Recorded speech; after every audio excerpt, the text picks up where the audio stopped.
میدان محشر کہاں قائم ہوگا، پھر حساب کتاب اتنے انسانوں کا کیسے ہوگا، کوئی چیز عقل میں نہیں آ رہی۔ تو جب عقل میں نہیں آ رہی تو اس کا حل یہ ڈھونڈا کہ اس کا انکار کر دیا۔ جبکہ ایمان اسی کو کہتے ہیں کہ جس میں انسان اللہ کے حکم کو قبول کر لے، اللہ کے پاک پیغمبر کے حکم کو قبول کر لے، چاہے اس کے عقل میں آئے یا نہ آئے۔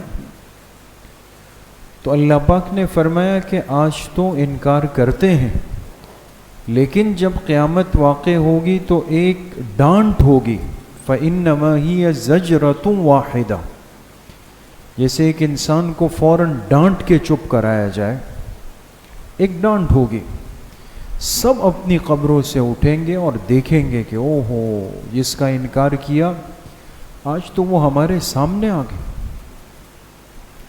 تو قیامت کا میدان قائم ہو جائے گا، اور پھر اس کے قائم ہونے کے بعد کیا ہوگا؟ جنہوں نے آخرت کی زندگی کا، آخرت کے دن کا انکار کیا، ان کے ساتھ کیا معاملہ ہوگا، اس کا تذکرہ آج کی ان آیات میں۔ ان آیات کا ترجمہ ہے احشروا الذین ظلموا وازواجہم وما كانوا یعبدون۔ حکم دیا جائے گا کہ جمع کر لو ان لوگوں کو جنہوں نے دنیا میں ظلم کیا، یعنی شرک کیا، وازواجہم، اور جو ان کے ساتھ جڑ کر رہنے والے لوگ تھے ان کو بھی جمع کرو، وما كانوا یعبدون، اور جن چیزوں کی انہوں نے عبادت کی ان کو بھی جمع کر لو، بت ہے، شیطان ہے، یہ چیزیں ہیں، یہ سب چیزیں جمع کر لو، من دون اللہ، اللہ کو چھوڑ کر جن کی یہ عبادت کرتے تھے، فاہدوہم الی صراط الجحیم، پھر ان سب کو لے کر چل پڑو جہنم کے راستے کی طرف۔ یہ حکم فرشتوں کو اللہ دیں گے کہ اب ان سب کو لے جاؤ جہنم کی طرف۔ جب وہ جانے لگیں گے تو وقفوہم، اللہ پاک فرمائیں گے ان کو ذرا روک دو، رک جاؤ، انہم مسئولون، ان سے کچھ بات پوچھنی ہے، ما لکم لا تناصرون، کیا وجہ ہے کہ آج تو آپس میں ایک دوسرے کی مدد نہیں کر رہے؟ دنیا میں تو بڑا ایک دوسرے کے لیے کھڑے ہوتے تھے، آج تو بالکل خاموش ہو، ایک دوسرے کی مدد نہیں کر رہے۔ بل ہم اليوم مستسلمون، بلکہ آج تو سب کے سب سر جھکا کے کھڑے ہوئے ہو۔ یہ اللہ پاک کی طرف سے ارشاد ہوگا۔ جب یہ ساری باتیں ہوں گی، وَأَقْبَلَ بَعْضُهُمْ عَلَى بَعْضٍ يَتَسَاءَلُونَ، تو ان میں سے بعض لوگ بعض کی طرف متوجہ ہو جائیں گے اور ایک دوسرے سے کچھ باتیں پوچھنے لگیں گے۔ اب وہ باتیں کیا ہوں گی وہ آگے کی آیات میں۔ تو یہ میرے عزیزو، دوستو، بزرگوں، یہ اللہ پاک نے قیامت کے دن کے کچھ مناظر بھی ذکر کیے کہ تم تو قیامت کا انکار کرتے ہو، ہم تمہیں یہ بھی بتا دیتے ہیں کہ قیامت کے دن تمہارے ساتھ ہونا کیا ہے، تمہارے ساتھ معاملہ کیا ہوگا۔ تمہارے لیے حکم آئے گا فرشتوں کو کہ ان سب کو جمع کر لو، اور وَأَزْوَاجَهُمْ، یہ بات بہت قابل غور ہے دوستو۔ اللہ فرمائیں گے ان کو بھی، اور جو دنیا میں ان کے ہم مزاج لوگ تھے، ہم مزاج، ان کو بھی ان کے ساتھ ہی جمع کر لو۔ حضرت عمر رضی اللہ عنہ نے اس آیت کے ضمن میں فرمایا کہ دنیا میں ایک انسان جس گناہ کے اندر مبتلا ہو، پھر دوسرا انسان بھی اس گناہ میں آ جائے، پھر تیسرا بھی آ جائے، تو جتنے لوگ ایک قسم کے گناہ میں مبتلا ہوں گے ان کو ایک صف میں کر دیا جائے۔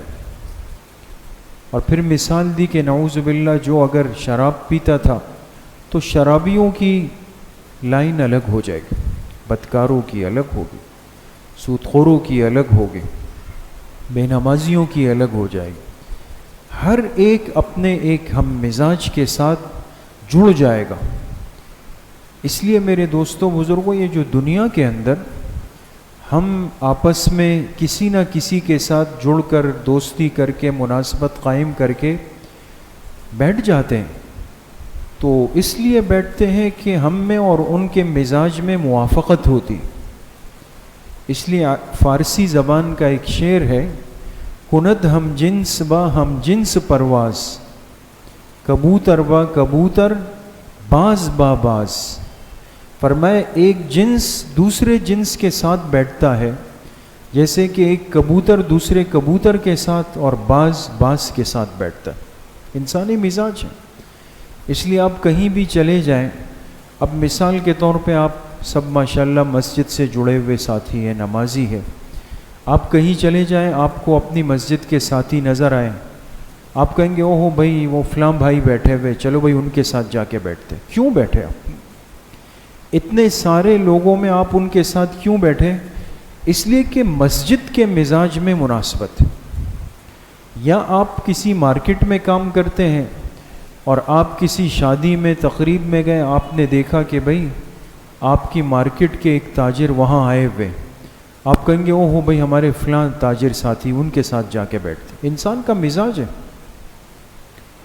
اسی طریقے سے انسان اگر خدا نہ خواستہ دنیا میں کسی غلط فعل میں، کسی گناہ کے اندر مبتلا ہوتا ہے، وہ اپنے ہم مزاج آدمی کو ڈھونڈتا ہے کہ مجھے اسی طرح کا آدمی مل جائے اور ہم ایک ساتھ جڑ کر مل کر پھر چلتے رہیں.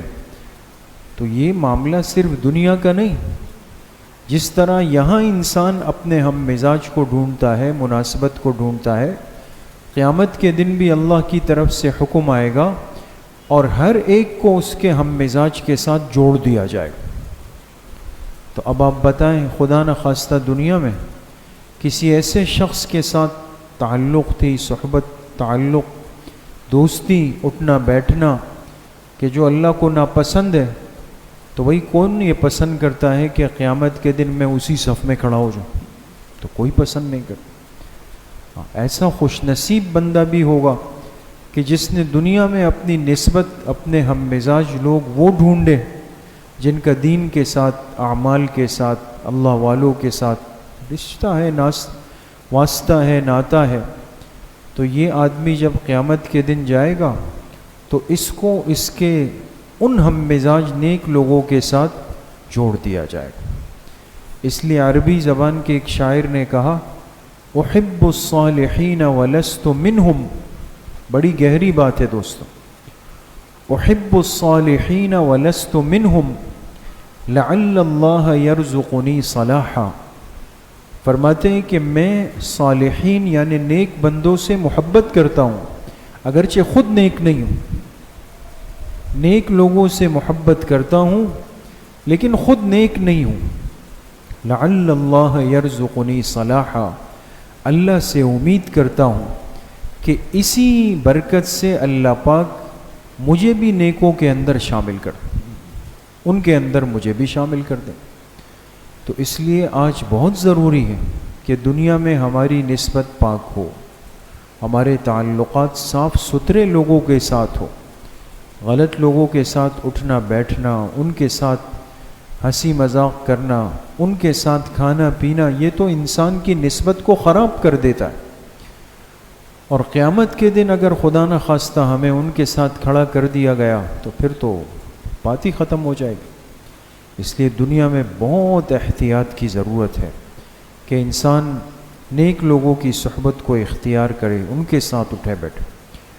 تو فرمائے جب قیامت کے دن یہ لوگ جمع ہوں گے، جہنم کی طرف جا رہے ہوں گے، اللہ پاک فرمائیں گے ان کو ذرا روک دو، مجھے ان سے کچھ بات چیت کرنی. پھر اللہ ان سے پوچھیں گے کہ کیا وجہ ہے کہ آج تم آپس میں ایک دوسرے کی مدد نہیں کر رہے؟ دنیا میں تو اگر تم میں ایک کے ساتھ کوئی مسئلہ ہوتا تو سب اس کی حمایت میں کھڑے ہو جاتے کہ بھئی کیوں ایسا کیا گیا.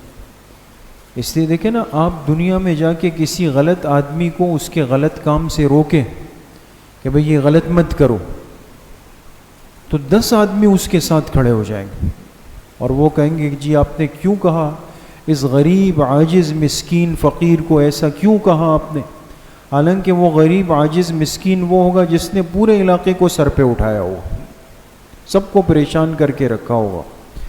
لیکن دنیا ہے، انسان کہے گا جی میرا دوست ہے، میرے تعلق والا ہے، اس کو کسی نے منع کیا، میں کیسے برداشت کر لوں؟ تو یہ ساری گرمی اور جذبات تو دنیا میں ہے دوست، اللہ کے سامنے تو ہو نہیں سکتا۔ تو اللہ فرمائیں گے آج کیوں ایک دوسرے کی مدد نہیں کر رہے، بلکہ آج تو تم سب کے سر جھکے ہوئے ہیں، سر بھی نہیں اٹھا رہے آج۔ جب یہ صورتحال بنے گی، اللہ پاک فرماتے ہیں وَأَقْبَلَ بَعْضُهُمْ عَلَى بَعْضٍ يَتَسَاءَلُونَ، اب یہ جو مجرمین جا رہے ہوں گے، یہ ایک دوسرے کی طرف رخ کر کے آپس میں کچھ بات چیت شروع کر دیں گے، آپس میں کچھ باتیں آپس میں شروع کر دیں گے، اور یہ باتیں کیا ہوں گی؟ اگلی آیات میں ان کا تذکرہ ہے۔ یہ اب ایک دوسرے پر الزام ڈالنے کا عمل ہوگا، اس لیے کہ جب انسان اچھے حالات میں ہوتا ہے نا تو سب خوش ہوتے ہیں، لیکن جب کوئی برائی آتی ہے تو پھر ہر انسان کیا کہتا ہے؟ اس نے مجھے کہا تھا، وہ کہتا ہے اس نے مجھے کہا تھا، وہ کہتا ہے اس نے مجھے کہا تھا۔ تو قیامت کے دن جب اللہ پاک ان کو پکڑیں گے یا رک جائیں گے، اب آپس میں ایک دوسرے کی طرف متوجہ ہوں گے، ایک دوسرے سے کہے گا تم نے مجھے غلط راستہ دکھایا، آج ہلاک کر دیا، اب کیا ہوگا؟ وہ کہے گا کہ میں نے کوئی زبردستی تو نہیں کی، ہاتھ سے نہیں پکڑا، تم اپنی خوشی مرضی ارادے کے ساتھ آئے، ہم بھی پھنس گئے، تم بھی پھنس گئے۔ تو یہ مکالمہ ان کی بات چیت آپس میں قیامت کے دن ہوگی، جس کا تذکرہ اللہ پاک نے اگلی آیات کے اندر فرمایا ہے۔ تو اس لیے میرے عزیز و دوستو بزرگوں، دنیا حول میں اللہ پاک مجھے بھی آپ سب کو صحیح عمل کی توفیق نصیب فرمائے۔ الحمدللہ رب العالمین، الصلاۃ والسلام۔